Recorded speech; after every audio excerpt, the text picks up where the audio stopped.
Hey, it's Craig. I just wanted to let you know that you can listen to Canadian History X early and ad-free on Amazon Music, included with Prime. Hey everyone, Craig Baird here. Before I begin today's story, I want to take a moment and ask that you check me out on Patreon at www.patreon.com/CanadaEHX. There are several tiers with great benefits, from ad-free content to t-shirts and other cool stuff. And if you're a fan of Canadian History X, make sure you check out my other shows, From John to Justin and Canada, A Yearly Journey. And don't forget, you can also donate directly to the show at www.canadaehx.com. It helps keep this show going. All right, on with the show. Right now, Ryan Reynolds, Michael Cera, Jim Carrey, Seth Rogen, Elliot Page, Rachel McAdams, Finn Wolfhard, Sandra Oh, and Ryan Gosling are just a few of the Canadians making their mark in Hollywood. As we travel farther back in time, we come across even more Canadians. People like John Candy, Leslie Nielsen, Christopher Plummer, Mike Myers, Dan Aykroyd, Catherine O'Hara, Margot Kidder, and Donald Sutherland. Almost every generation of actors has Canadians that made an impact. Hollywood itself owes a debt of gratitude to Canada. From the very beginning, Canadians have been there. As Maclean stated in the 1930s, from the very beginning, when the first motion picture to be made in California was given its humble birth, Canadians have been an important part of picture making. When the first camera was set up and the first foot of film ground out, a Canadian prepared the screen story, a Canadian designed the set, a Canadian cast the picture and directed it. I'm Craig Baird, and this is Canadian History X.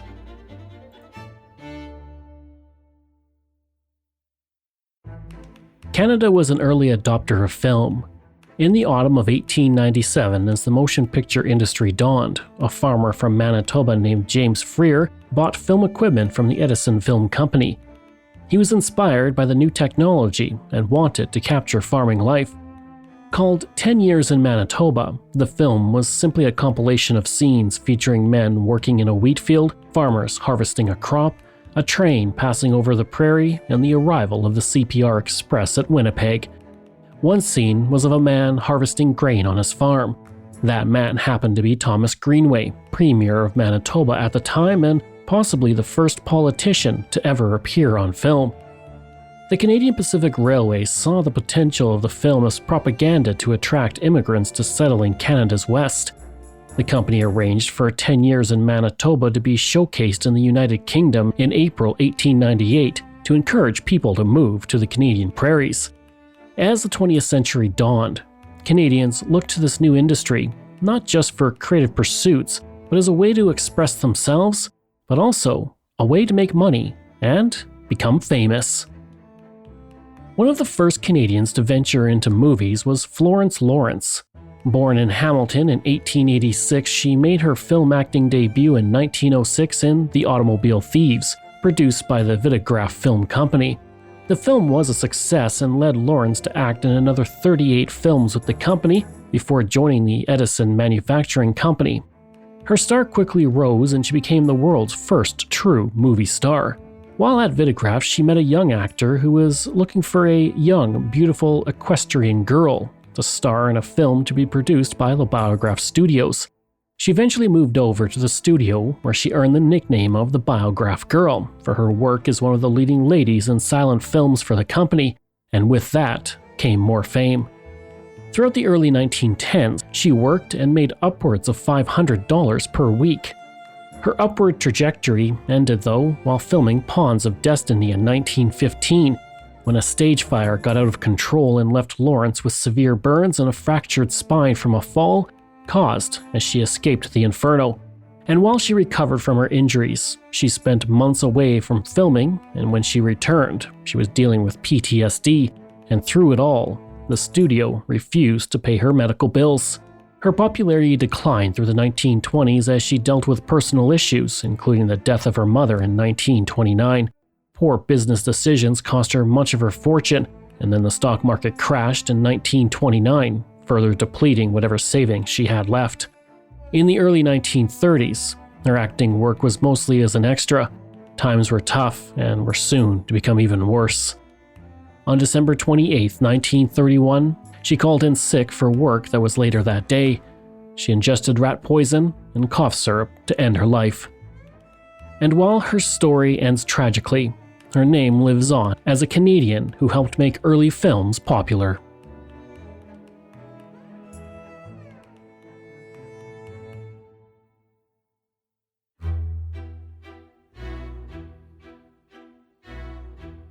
Around the same time Florence Lawrence's star rose to fame, the Christie Film Company began to put out comedies from their studio in Hollywood. But the birth of that company can be traced back to April 13, 1882, when Charles Christie was born in London, Ontario, followed by his brother Alfred on November 23, 1886. From an early age, both boys were exposed to the theater. Their father operated the opera house in the city, while their mother was the box office manager. Charles was an exceedingly bright boy who graduated school at 14 and by the age of 16 had completed a 4-year accountancy course in just 2 years. When he was 23, he was offered a job as a stage manager for a theater company, but he only agreed to take it if his brother Al was hired as well, and for the next 3 years, the brothers worked for the company. Charles was then hired by the Nestor Film Company, which opened the first film studio in Hollywood in 1911. Since his brother was working with the company, Al wrote comedy strips and sold them to Nestor for $15 each. Over the next 4 years, the brothers worked for the company and built up experience in the growing film industry. And with that experience, they formed the Christie Film Company on January 6, 1916. Al Christie originally wanted their film studio to make both westerns and comedies, but Charles, being the older and wiser brother, convinced him to focus simply on comedies, and this proved to be the right decision, because the Christie comedies became known for their fast-paced slapstick movies that were very successful as future silent movie stars got their start with the studio, including Harold Lloyd, who's seen in the 1923 film Safety Last, saw him hanging from the hands of a clock high above the street with dangerous and risk-exaggerated camera angles, and it's considered one of the most enduring images in cinema. The Christies also gave black actor Spencer Williams, later known for his portrayal of Andy Brown in Amos and Andy's CBS television series, one of his first breaks into the industry. Maclean's would write, Al Christie is now among the foremost of those men who have devoted their lives to the creation of laughter. While he is one of the most stolid citizens of the parish, Commodore of the Los Angeles Yacht Club, and regarded by his fellow citizens as one of them, Mr. Christie still regards the Ontario city as his home. Throughout the 1920s, the Christies made successful films, including their first sound film, or talkie, with the 1929 film Dangerous Females. That year alone, the studio produced 50 feature-length sound films. But then, the stock market crash in October 1929 came, and with it, financial worries, because the brothers had several bank loans to help them produce their films. And with the Great Depression upon them by 1932, they were $2.5 million in debt. Even after they liquidated all their assets, they were still short $70,000, so they paid off the remainder of the company's debt by themselves. But if you thought that was going to keep the brothers down, you would be mistaken. Al established another film studio in 1932 and made 32 more films until 1941, when he officially retired from the film industry. By the time Al retired, the brothers had produced over 700 films. Al died from a heart attack 10 years later on April 14, 1951. He had only $2,597 in his bank account, which he gave to his brother Charles in the will. But Charles fared a bit better financially thanks to his accounting background. Charles died on October 1, 1955, and gave his housekeeper of 30 years $250,000 along with his house, but in a sad postscript to this story, she was killed in a car crash only 3 months later. Another important studio head around this time was born in Canada, a few years after the Christie brothers. Jack L. Warner was born in London, Ontario on August 2, 1892. The family only stayed for 2 years in Canada before they moved to Baltimore and eventually Ohio. In 1905, Jack and his brothers, Harry, Albert, and Sam, began to venture into film production. and then with his brothers, Jack founded Warner Brothers, one of the most important studios in film history in 1923. 4 years later, Jack and his studio ushered in the age of the talkies with the release of The Jazz Singer. This marked the end of the silent film era and the beginning of the sound era for Hollywood. For the next 5 decades, he helped shape Hollywood and its golden age era. His film studio helped launch the careers of actors such as Errol Flynn, Humphrey Bogart, and James Cagney. Jack Warner would die on September 9, 1978. He had been honored extensively for his 55 years leading Warner Brothers, and more recently, he was awarded a star on Canada's Walk of Fame. Max Sennett was born in Danville, Quebec in 1880. As a young adult, he lived in the Northeast United States where he became an actor and moved to New York City where he worked as an actor, singer, dancer, clown, and set designer. His experience in the theater brought him to the attention of the Biograph Company where he directed films, and as an actor he has the overlooked distinction of playing, albeit as a parody, Sherlock Holmes 11 times between 1911 and 1913. After his short-lived acting career though, Sennett founded Keystone Studios in California. With financial backing from Adam Kessel and Charles Obauman of the New York Motion Picture Company, the studio featured the first completely enclosed film stage ever constructed, and if you go to Echo Park where it's located, you can still see it as it still stands in 2023. Keystone Studios gave birth to the career of many of the most important actors in early Hollywood, including Raymond Griffith, Bing Crosby, W.C. Fields, and the one and only Charlie Chaplin. Dubbed the King of Hollywood's Fun Factory, Sennett produced slapstick comedies with car chases and pies to the face, all seen in the most famous comedy series, The Keystone Cops. These films were based on a formula with humorous situations rather than specific trait of the performer, who were mostly interchangeable. He said in 1915, "Having found your hub idea, you build it out in the spokes, then introduce complications that make up the funny wheel." In 1917, Sennett gave up the Keystone trademark and organized his own company, Max Sennett Comedies Corporation. Throughout the 1920s, his movies were in great demand, but as talkies arrived with the release of The Jazz Singer, the popularity of slapstick movies began to wane, although he had minor successes as the 1930s dawned. In 1932, Sennett was nominated for an Academy Award for Best Live-Action Short Film. Regardless, much like the Christie brothers, Sennett's studio wouldn't survive the Great Depression, and he made his last film in 1935, a Buster Keaton movie called The Timid Young Man. Max Sennett went into semi-retirement at the age of 55, having produced more than 1,000 films and several dozen talkies during a 25-year career. In March 1938, Sennett was presented with an honorary Academy Award for his lasting contribution to the comedy technique of screen and the basic principles of which are as important today as when they were first put into practice. The Academy stated that it presented the special award to the master of fun, discoverer of stars, sympathetic, kindly, understanding comedy genius of Max Sennett. Sennett died on November 5, 1960, and the building of Sennett's original studio in Echo Park was deemed a historic landmark by the city of Los Angeles in 1982. Another pioneer in the U.S. film industry with a Hollywood career that spanned decades was Mary Pickford. She's considered to be one of the most famous Canadians in history and the biggest star of the silent era next to Charlie Chaplin. Often called America's Sweetheart, she was born on April 8, 1892 in Toronto as Gladys Marie Smith. When she was 6, her father John, who had already abandoned the family, died from a head injury after a fall while working on a Niagara steamship. Her mother Charlotte began to rent a room to a stage manager from the Cummings Stock Company of Toronto to bring in a bit of extra money. As it turned out, this renter changed the future of the entire family and film in the process. The manager suggested to Charlotte that her daughters would be perfect for the stage, and in 1898, Pickford made her stage debut with the Valentine Stock Company in the film Bottles Baby.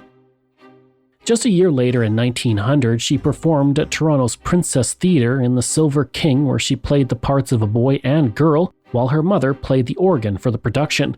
Before long, she began to land more roles in Toronto stages. In 1907, when Pickford was 15, the family joined the David Belasco Theatre Company. And this is when Belasco suggested that Gladys change her name to Mary Pickford, a combination of her own middle name and her grandfather's middle name, John Pickford Hennessy. That same year, she landed a supporting role in The Warrens of Virginia, a play written by William DeMille. His brother, Cecil DeMille, was also a member of the cast. By 1909, motion pictures were taking the world by storm. So Pickford pivoted to the new medium and landed in her cinematic debut in Her First Biscuits, which was directed by D.W. Griffith. She was offered $5 per day whenever he needed her to be in a scene, but Pickford declined and asked for more, stating, "I'm an actress and an artist, and I must have a guarantee of $25 a week and extra when I work extra." And while she didn't get what she asked, she did receive $10, double the usual for the time. Pickford said, "I played scrub women and secretaries and women of all nationalities. I decided that if I could get into as many pictures as possible, I'd become known and there would be demand for my work."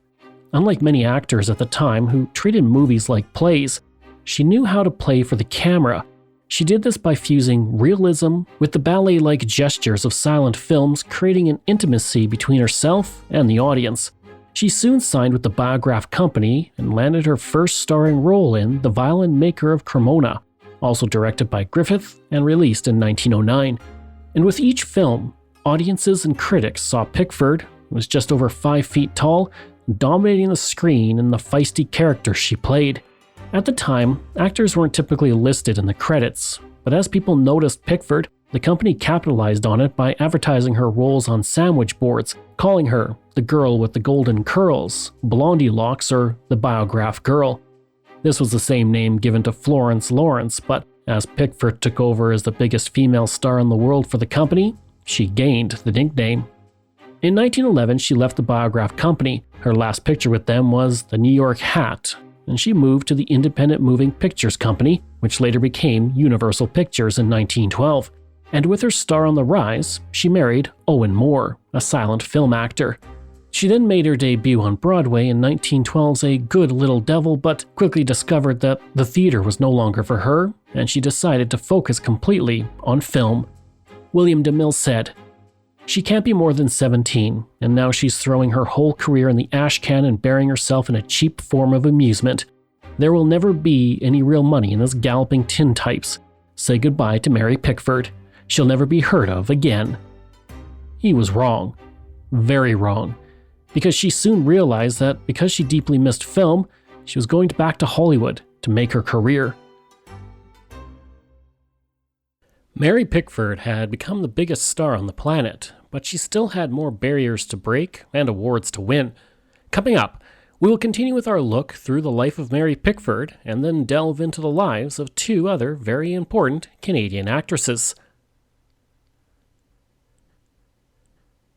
Mary Pickford had come to Hollywood and took the silent film industry by storm, and she was going to continue doing just that as her career progressed towards the age of the talkies.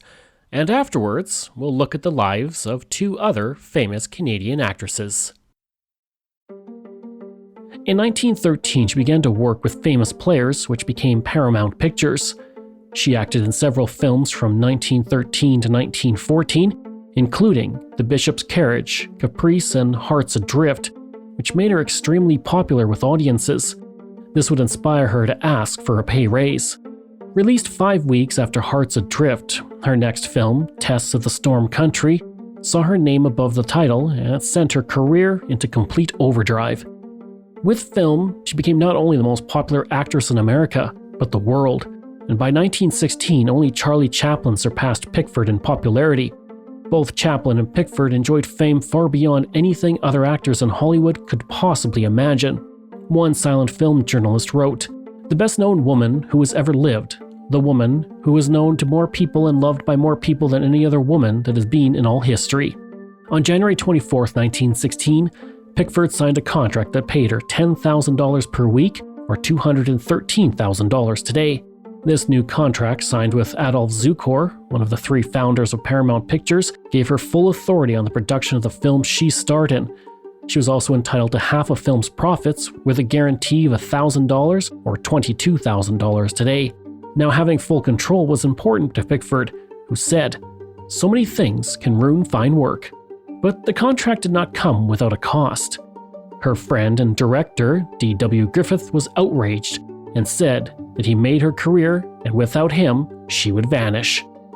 He was also wrong. He said that he would make actress Mae Marsh bigger than Pickford. Since you're a history fan, you probably know that didn't happen. One rumored reason Pickford stopped working with Griffith was that he asked her to flash her legs while she was wearing a caveman costume in a film, which she refused to do. For most of her career, Pickford dictated the path her career would be on, and she wasn't done yet. Just as she thought her career was reaching its zenith, new heights were yet to be reached, and an undeniable legacy was about to be forged. After all, America's Sweetheart was about to change filmmaking forever.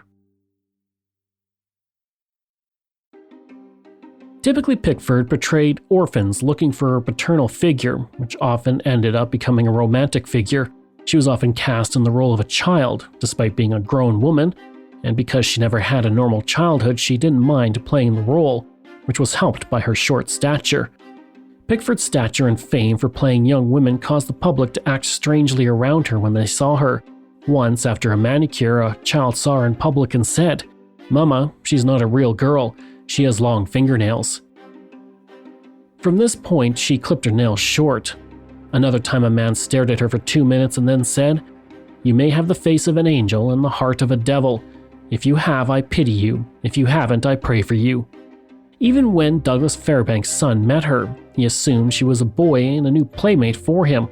When he asked if she would play trains with him, she happily did. And speaking of Douglas Fairbanks, in 1917, Pickford began an affair with him when they toured together to promote Liberty Bond sales for the war effort. Throughout the First World War, she continually campaigned for the war effort, including selling one of her trademark curls for $15,000. In a single speech in Chicago, she sold an estimated $5 million worth of bonds. And while the curls Pickford sold for the war effort were really hers, if you were a lucky fan that has a Pickford ringlet in your collection, you might not have the real deal. Many of the curls sold over her career came from sex workers or others in need, and then built into hairpieces for her ringlets. Each curl cost $50, a huge amount for the time, and Pickford traveled with a suitcase full of curls for sale. Meanwhile, Fairbanks was a major star in his own right at the time, known for his roles as a swashbuckling hero in silent films such as The Thief of Baghdad, Robin Hood, and The Mark of Zorro. Like Pickford, he was married at the time that their affair started.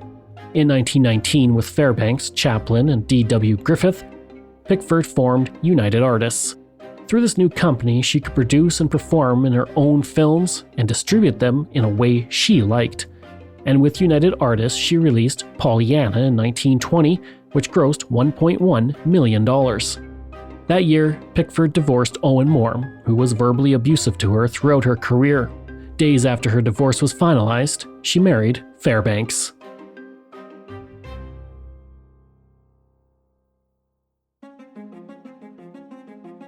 Upon her marriage to Fairbanks, she moved into a mansion in Beverly Hills that they named Pickfair. At the time, they were the most glamorous couple in Hollywood. When they went on a trip to Europe for their honeymoon, they were mobbed by fans. They left New York on June 12, 1920 on a Red Star cruise liner.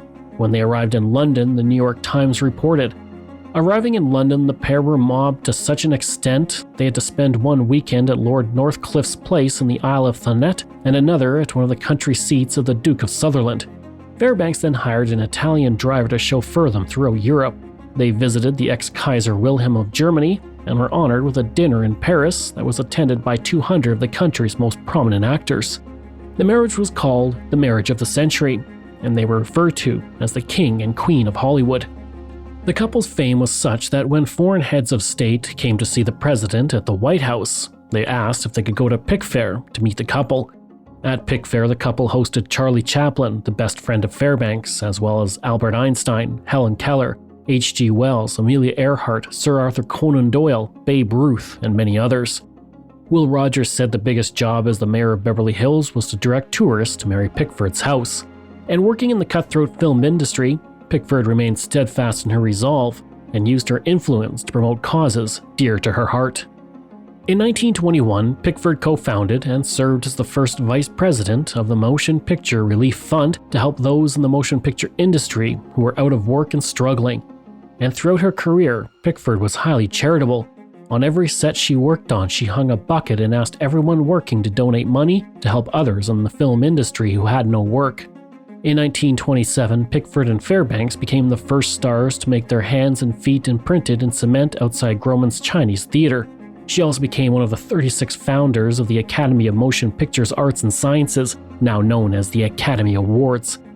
And like most movie stars of the silent era, Pickford found her career fading as talkies became more popular among audiences, but at first, she was dismissive of them, stating, "Adding sound to movies would be like putting lipstick on the Venus de Milo." And while the world changed around her, in 1928, Pickford lost her mother to cancer. A year later, she played a reckless socialite in 1929's Coquette, her first talkie, a role for which her famous ringlets were cut into a 1920s bob. The public didn't know she had previously cut her hair in the wake of her mother's death, so her fans were shocked at the transformation, and it made the front page of the New York Times and other newspapers. Regardless, the film was a success, and she received the Academy Award for Best Actress. This made her the first Canadian to win an Academy Award. And while the film was a hit, her next film, The Taming of the Shrew, released in October 1929, was a flop. She went on to film Forever Yours in 1930, but it was never released. Pickford had spent $300,000 on the film but was unhappy with the quality and had all the negatives destroyed. At this time, she was in her 30s, no longer able to play children, teenage spitfires, and feisty young women that her fans adored, and she wasn't suited for the glamorous and vampish roles of early sound. So the audiences simply failed to connect with her, and with her film Kiki in 1931, she had another flop. So she took a break from acting until 1933 when she appeared in Secrets, and then effectively retired from film as it proved to be her final major role on the silver screen. She said, "I left the screen. The little girl made me. I wasn't waiting for the little girl to kill me." She returned to Toronto in May 1934, where she was given an official civic reception, and huge crowds jammed the streets of the city to see her. She was given a gold Centennial Medal, and in her speech she said, "I am proud to be Canadian."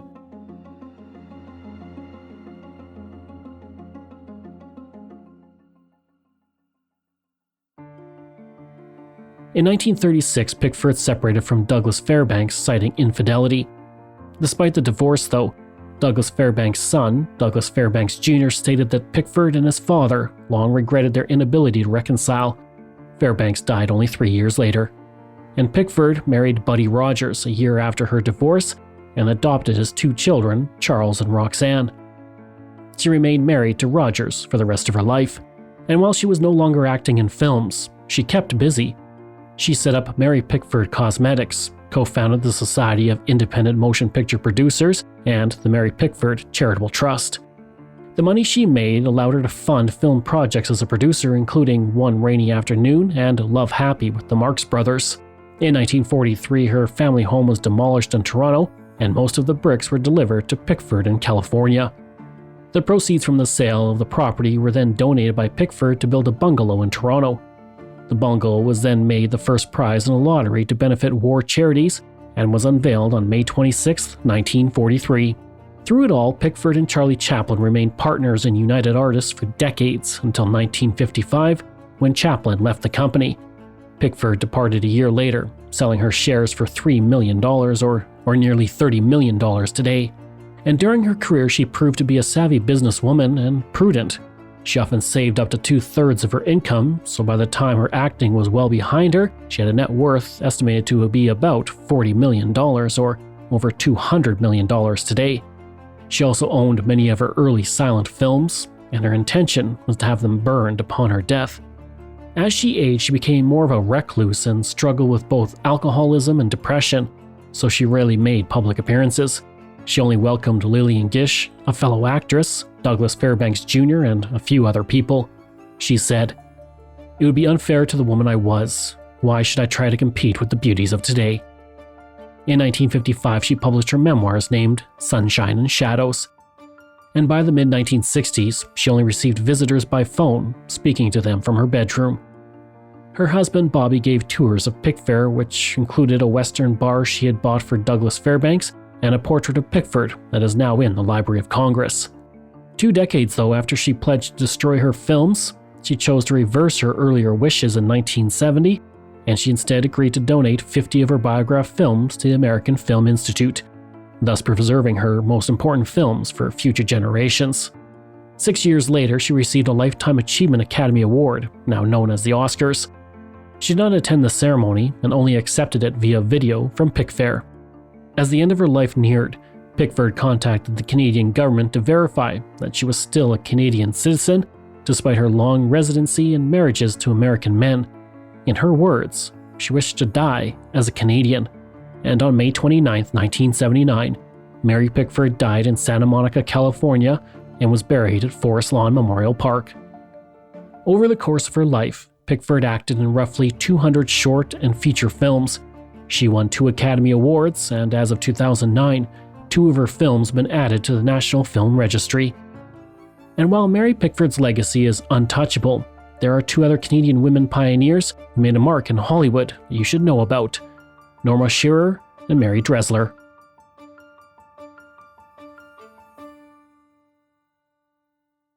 Mary Pickford was the first Canadian to win an Academy Award, but wouldn't be the last because she was quickly joined in the record books by 2 others.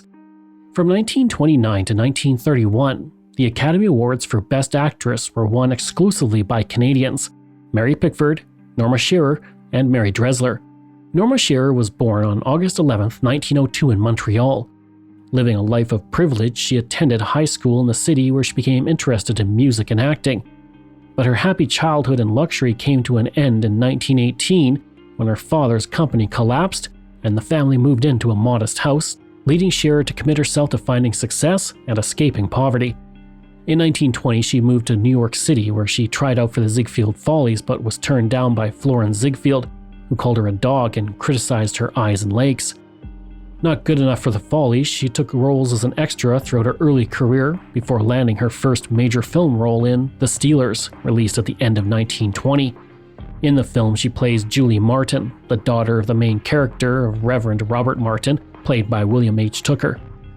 Despite the role in The Follies, she struggled to find work until 1923 when she was offered a contract by Louis B. Mayer Pictures. This was a relatively small studio run by Louis B. Mayer, another Canadian in the film industry. Mayer was born in Russia but grew up in St. John, New Brunswick. In 1907, he moved to America to start a theater career, and a decade later started his small studio. That small studio merged with 2 others in April 1924, becoming MGM. This helped launch not only the career of Mayer, but also Shearer in the process. Shearer's ascension came quickly as she starred in He Who Gets Slapped, which was a considerable box office success. By 1925, Shearer was headlining her own films and earned $5,000 per week. In the span of 2 years, she made 13 silent films for MGM, all of which were hits. And with the advent of talkies in 1927, she was able to transition easily into the new medium thanks in part to her brother, Douglas Shearer, who was instrumental in the development of sound at MGM and took good care to prepare her for the microphone. Her first talking picture, The Trial of Mary Dugan in 1929, was a considerable success. A year later, she starred in The Divorcee, which she earned the Academy Award for Best Actress. That same year, she was nominated for another Academy Award for her role in Their Own Desire. A year later, in 1931, she earned her 3rd Oscar nomination for A Free Soul. And by 1934, she was called the First Lady of MGM. And she wasn't done with the Academy because she earned Oscar nominations in 1934, 1936, and 1938, becoming the first actor to receive 5 or more nominations in their career. In 1939, she was up for the role of Scarlett O'Hara in Gone with the Wind, but she had no interest in it. She officially retired from acting in 1942 and slowly withdrew from Hollywood life. Her secretary said in 1960, "Miss Shearer does not want any publicity. She doesn't talk to anyone, but I can tell you that she has refused many requests to appear in motion pictures and TV shows." Norma Shearer died on June 12, 1983. Alongside Norma Shearer was a fellow Canadian, Mary Dressler.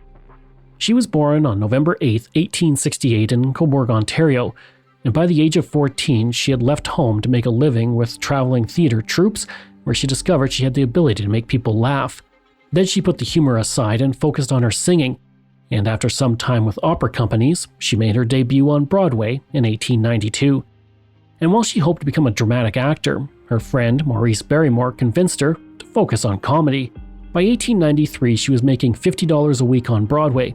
7 years later, she tried to make it on her own with a theater troupe, but it quickly went bankrupt. In 1904, she signed a 3-year, $50,000 contract with Weber and Fields Music Hall Management, and once that contract ended, she began to perform in vaudeville while also bankrolling various theater productions on Broadway to mixed success. Her first major break in the movie business was in 1914 with Tilly's Punctured Romance, which was a play she owned the rights to. She cast a young Charlie Chaplin in the movie to be her leading man, helping to launch his career. She said she was, quote, proud to have had a part in giving him his first big chance. A quick note, this would be the last film Charlie Chaplin did not direct or write. And as Tilly's Punctured Romance went into production, Dressler was 44 years old, and Mack Sennett, do you remember him? He convinced her to co-star with Chaplin in the first full-length screen comedy. That film proved to be a huge success and was shown in theaters for years throughout the silent film era. She filmed 2 more sequels to the movie before returning to vaudeville in 1918. But by the 1920s, acting roles dried up, and she announced her retirement from show business shortly after. Then, in 1927, she was offered a role by her friend Alan Dwan, another Canadian, in the film The Joy Girl, which was an early color film. It revived her career, and she entered the business of show once again. That same year, Frances Marion, a screenwriter, was working on a film for MGM, and she remembered how Dressler had shown her kindness during the filming of Tilly Wakes Up in 1917, when she herself was just getting into the industry. To repay her, she had Dressler cast in the film, the Callahans, and the Murphys. That film was a success and allowed Dressler's star to shine in Hollywood. As the industry transitioned to the sound era, Dressler had no trouble adjusting to the new climate. In 1930, she signed a $500 per week contract and continued to act in popular comedies. By 1931, she was one of the top actors in Hollywood. That same year, she acted in Min and Bill, which earned her the Academy Award for Best Actress. She was nominated again in 1932 for her role in Emma. In 1933, she had several hits including Dinner at 8 and Tugboat Annie, and appeared on the cover of Time magazine. Grateful for her late career resurgence, everything ended abruptly though, when she was diagnosed with terminal cancer. Louis B. Meyer, the head of MGM, and that Canadian I mentioned earlier, took charge of her health and took care of her at his home, ordering her not to travel and arranged experimental cancer therapy. But she died on July 28, 1934. Her career spanned more than 40 films, and she wrote 2 autobiographies. The story of Canadians in Hollywood is a long one. I feel that our impact on the film industry is best summed up by a story from Charles Foster, an American in the Royal Air Force in the First World War. He visited Hollywood near the end of the war, where he met Sidney Olcott, a Toronto-born director who made films including Dr. Jekyll and Mr. Hyde in 1908. Foster then was taken to Mary Pickford at her home, followed by a tour of MGM Studios, where Louis B. Meyer spoke with him. Then he had tea with Norma Shearer and Mack Sennett, then took him on a drive. By the end of the day, he was sitting with Jack Warner and Canadian Fay Wray, who would go on to find fame in King Kong, as well as other Canadian actors Walter Pidgeon, Deanna Durbin, and Fifi Dorzay. No matter where Foster looked, he ran into Canadians who were cementing themselves in Hollywood. These actors led the way for future Canadian stars such as Donald Sutherland, William Shatner, Jim Carrey, Ryan Reynolds, Rachel McAdams, Anna Paquin, John Candy, and Catherine O'Hara.